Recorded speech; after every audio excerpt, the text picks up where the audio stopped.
Zion National Park looks peaceful from a distance. Towering cliffs, deep canyons, and endless sky. But hidden in that beauty are stories that most people never hear. In this video, we're going deep into 5 of the worst deaths in Zion's history. These are real cases, some sudden, some slow, all of them horrifying, and they all ended the same way.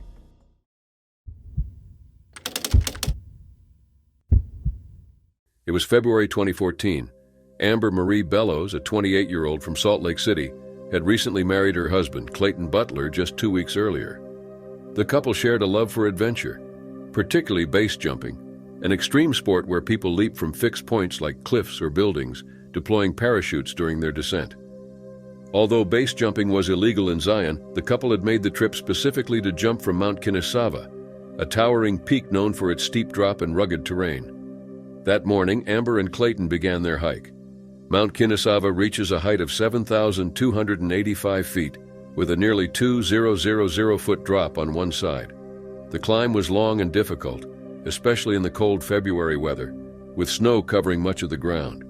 Still, both were determined to complete the jump. By around 4 p.m., they had reached the summit.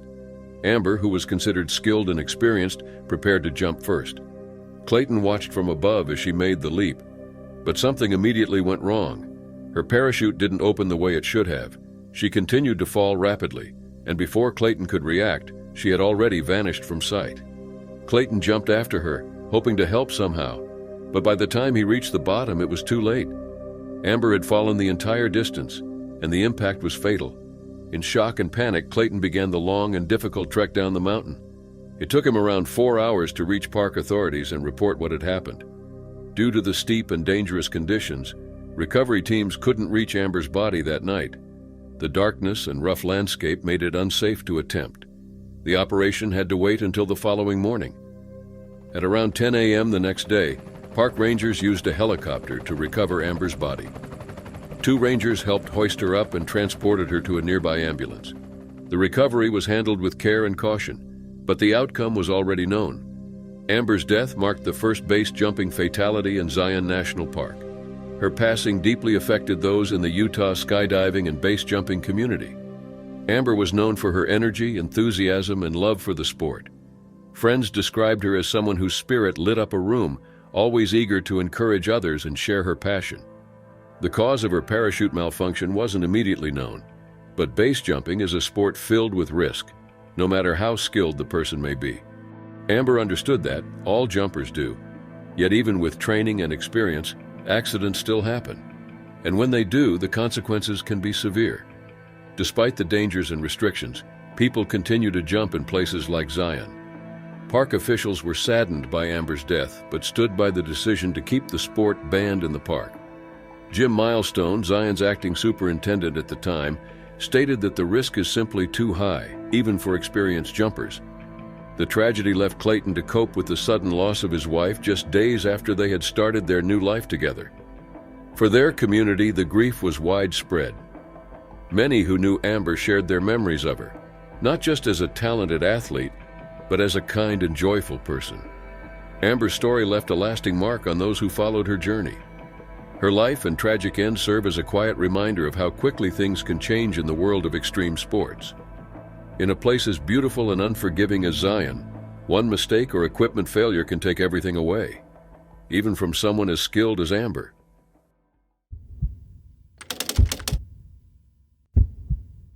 It was the morning of September 14, 2015. 7 experienced hikers stood at the entrance of Keyhole Canyon, a narrow, challenging slot canyon known for its tight spaces, cold pools, and steep rappels. Dressed in wetsuits and helmets, the group seemed prepared for their next adventure. They had secured a permit just before 8 a.m. and were warned by a park ranger about a 40% chance of rain and possible flash floods. The ranger advised against going. Still, the group decided to continue and signed the permit, taking full responsibility for their safety. By noon, the weather shifted. The skies darkened and heavy rain soon began to fall. The group had already entered the canyon by the time the National Weather Service issued a flash flood warning at 2:22 p.m. An hour later, the floodwaters began rising fast. In just 15 minutes, the flow of the nearby Virgin River went from 55 to 2,630 cubic feet per second. The narrow canyon offered no high ground and no escape routes. The group, Mark McKenzie, Linda Arthur, Steve Arthur, Gary Favela, Muku Reynolds, Robin Brum, and Don Teichner, stood no chance. As the rain poured down, the flood tore through the canyon, sweeping away the hikers in a violent rush of water, debris, and rock. Even for skilled canyoneers, there was no way to fight the force of the current. One by one, they were carried downstream. By 5:30 p.m., another canyoneering group that had entered the canyon earlier saw the 7 hikers, but by then, the flood was already in full force. That would be the last time anyone saw them alive. The next day, Tuesday, September 15th, rescue teams began searching. But with dangerous water levels, parts of the canyon were still unreachable. Over 60 people from multiple agencies joined the effort, tracking the river's path in hopes of finding signs of the missing.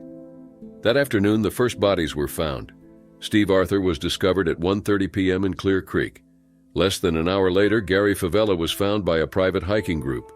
At 4:15 p.m., Muku Reynolds was recovered, followed by Don Teichner an hour later in Pine Creek Drainage. On Wednesday, September 16th, the search continued.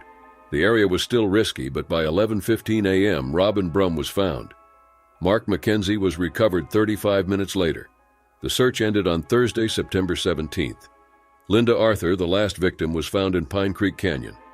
All 7 hikers had finally been located 4 days after the disaster. That same day, flash flooding also took the lives of 12 others in the region, including 9 children in Hilldale near the Utah-Arizona border. But the loss of 7 experienced hikers in Keyhole Canyon hit the outdoor community hard. It marked one of the deadliest incidents in Zion National Park's history. Each of the hikers had deep ties to the outdoors. Steve Arthur, a veteran of the Ventura County Sheriff's Department, was a devoted father and outdoorsman. His wife Linda shared his love for adventure. Mark McKenzie was known for helping others and his upbeat attitude. Don Teichner led hiking trips and built a strong local hiking group.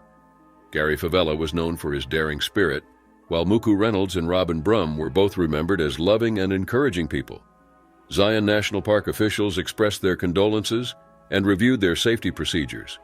But the rules around permits and warnings were handled on a national level. The families later shared that their loved ones were aware of the weather risks and had tried to prepare, but the intensity of the storm had been beyond expectation. For the families and friends of the 7 hikers, this wasn't just a tragic accident. It was a loss that left lasting pain. They were experienced, careful, and deeply connected to the places they explored. And though they were taken suddenly, their memory remained strong among the people who knew and loved them, and in the canyons they once called home.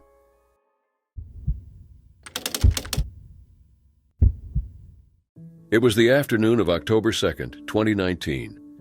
19-year-old Savannah McTague had just started her hike. Originally from Maine, she had recently moved to Utah to work at Zion Lodge for the travel company Xanterra.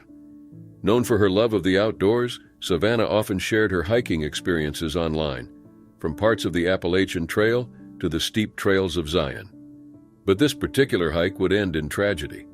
Savannah and 2 of her co-workers from the lodge decided to take on the Angel's Landing Trail. It's one of the park's most famous routes, known for its steep, narrow paths and sharp drop-offs. At its highest point, Angel's Landing stands nearly 1,500 feet above the ground. The final part of the hike requires climbing up a rock face with only a chain to hold on to. The path is extremely narrow, and one mistake can lead to a fatal fall. Several hikers have lost their lives here in the past. That day, the weather had been unpredictable. Rain had fallen earlier, making the rocks slick and dangerous. Still, the 3 continued along the trail, unaware of what was about to happen. At around 5:30 p.m., Savannah's friends realized she was no longer with them. They searched, called out, but got no response. They quickly contacted park rangers, fearing the worst, that she had fallen. A search and rescue operation was launched right away, involving both Zion Park Rangers and the Washington County Sheriff's Office. As daylight faded, the team kept searching, but hopes of finding her that night were slim. The next morning, search teams found Savannah's body at the base of Angel's Landing. The injuries confirmed she had fallen from a high elevation. While it was clear she had lost her footing, it's still unknown whether it was due to a slip, a misstep, or something else. What's certain is that the dangerous trail, combined with wet conditions, played a role. Sadly, Savannah's death wasn't the first on this trail. In 2017, a 45-year-old man had fallen from the same spot. In 2018, It was a 13-year-old girl. Despite the risks, Angel's Landing remained open, drawing in hundreds of thousands of hikers each year. In 2019 alone, over 330,000 people visited the trail. After her body was recovered, officials continued investigating the cause of the fall. Weather and trail conditions were reviewed, but no decision was made to shut down the hike. Savannah's passing added to growing concerns about how safe the trail really was. Savannah had been a standout student. She graduated early from Nokomis Regional High School in Maine and was known for her love of nature. She was excited to be living and working in such a beautiful place. News of her death hit hard. Her siblings posted heartfelt messages online, remembering her as kind, passionate, and adventurous. The park staff was also deeply affected. Jeff Bradybaugh, Zion's superintendent, said Savannah was considered part of their community. He offered condolences to her family and co-workers, acknowledging the pain they were going through. Despite what happened, the trail remained open. Park officials continued looking into whether anything could be done to reduce the dangers. Meanwhile, the story of Savannah's fall reminded everyone just how risky that trail could be, even for those familiar with it. Her family, devastated, took time to reflect on her short but meaningful life. They remembered her love for hiking, her energy, and her drive. And while nothing could undo what had happened, they hoped sharing her story might help keep others safe. Zion National Park, once a place of excitement for Savannah, had become a place of sorrow for those who knew her. Her loss left a deep impact, one that still lingers for her friends, her family, and the park community.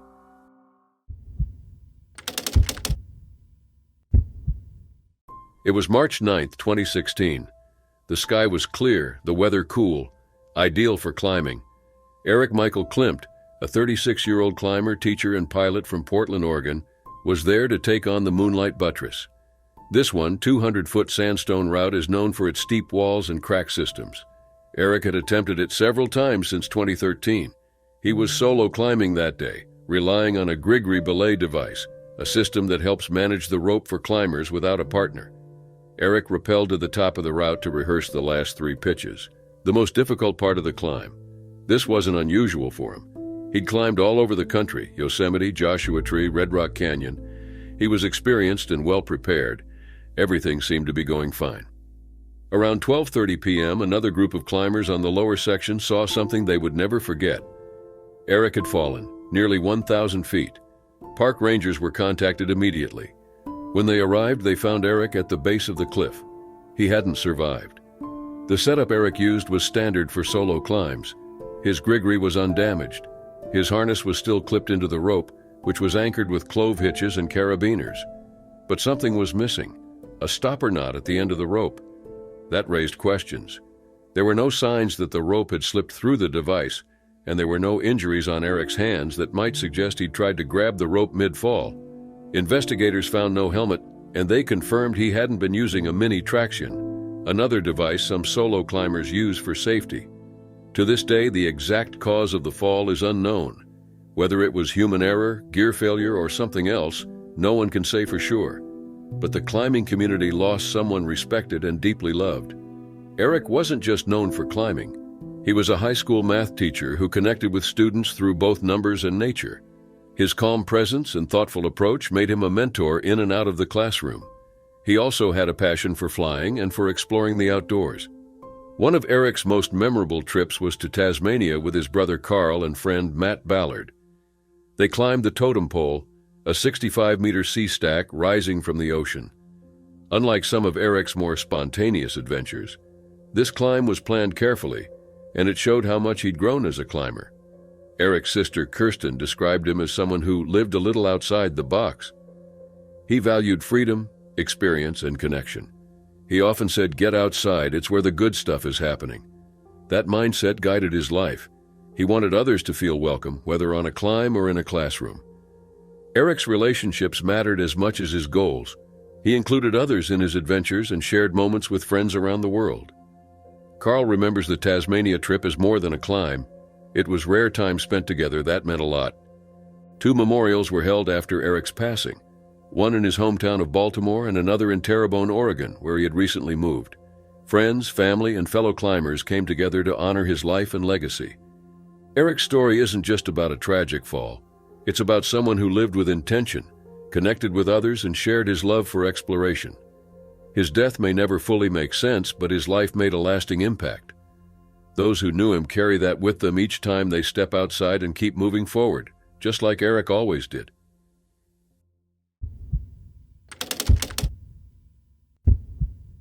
It was October 5th, 2024. Justin Bingham, a 40-year-old tech CEO, was canyoneering with 3 friends in the Heaps Canyon area. He was known for his adventurous lifestyle and was the CEO of Opinion, a software company.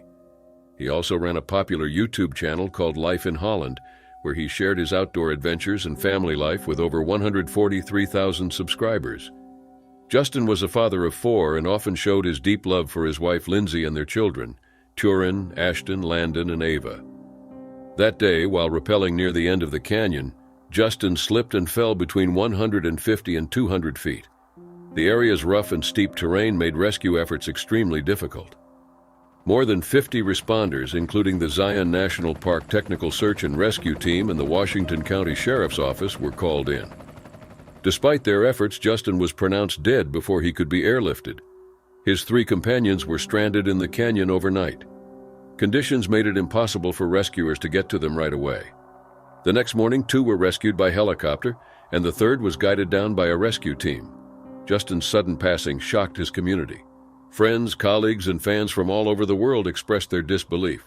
He was more than a CEO. He was a dedicated father, a friend, and a mentor. His YouTube channel often featured skiing, wakeboarding, and hiking trips with his family. He especially shared moments with his son Landon, who had cerebral palsy and a vision condition. Justin never saw his son's condition as a limitation. He always believed Landon could do anything, and he constantly pushed to make those experiences possible. Justin's bond with Landon was especially meaningful. From hiking and playing basketball to skiing together, Justin made sure Landon felt capable and included. Their journey was a major part of Life in Holland, a name inspired by a well-known story about parenting a child with a disability. The channel offered a real look into their daily lives, showing their strength and love through tough times. His family held a memorial on October 14th, 2024. Lindsay spoke through tears, describing how much they were hurting. She remembered how Justin made their life full of joy and adventure. Their oldest son, Turin, shared memories of his father's constant love and support. Friends described Justin as someone who made others feel seen and valued, a man who lit up any room he entered. Justin had also built a strong reputation in the tech world. Opinion, the company he founded, released a statement expressing how much he meant to them. He wasn't just a leader, he was someone who truly cared. He believed in people, often telling others that things would always work out. That belief became a way of life for him and those around him. The fall was ruled accidental, though the exact cause is still not fully known. The group had been following their planned route through a very steep and difficult section of the canyon. It's possible a misstep or a momentary loss of control led to the tragic fall. His friends, though physically unharmed, were deeply affected. After his passing, people flooded social media with memories and condolences. One follower said it felt like a bad dream, while others thanked Justin for the inspiration he gave them. His ability to connect with others, whether through business, friendship, or fatherhood, left a lasting mark. In September, just a month before the accident, Justin and Lindsay had celebrated their 19th wedding anniversary with a trip to the French Riviera. Lindsay later posted, "Life has taken us on a wild and beautiful ride, and I wouldn't want it with anyone else." Justin Bingham lived fully, loved deeply, and shared it all with the world. His story won't be forgotten.